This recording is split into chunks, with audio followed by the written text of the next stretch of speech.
চলো চলো আজকে একটু মেলা থেকে ঘুরে আসি। আমি, বুনু আর বলরাম তিনজন মিলে সেজেগুজে চলে গেলাম মেলাতে।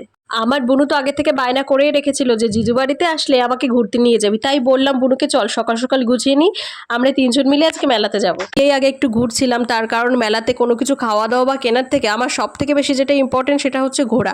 আগে ঘুরবো তারপর বাকি সব কিছু। তারপর চলে এলাম একটা মকটেলের স্টলে, আর সেখান থেকে বুনুকে একটা ওয়াটারমেলন ফ্লেভারে একটা মকটেল কিনে দিলাম। তো তারপর আমরা চলে গেলাম হচ্ছে পাপড়ি চাটের দোকানে। পাপড়ি চাট খেতে তো আমার ভীষণ ভালো লাগে, আর আমরা 2 প্লেট পাপড়ি চাট নিয়ে নিয়েছিলাম সেদিন। পাপড়ি চাট খেয়ে তারপরে চলে গেছিলাম একটু ট্রেনে চড়ার জন্য। তারপর ট্রেনের থেকে নেমে আমরা চলে গেছিলাম একটা সানগ্লাসের দোকানে। ওকে আমি একটা সানগ্লাস দেবো কিনে, কিন্তু ওর একটাও পছন্দ হলো না, এই জন্য কিনতে। তারপর আমাদের মেলায় ঘুরতে ঘুরতে একটা দিদার সঙ্গে দেখা হয়ে গেল, আর ওকে দিদাকে আর কি পান কিনে দিল। তারপর চলে আসলাম পুতুলের দোকানেও, একটা পুতুল নেওয়ার বায়না করেছিল, তো এই পুতুলটাকে কিনে দেওয়া হলো।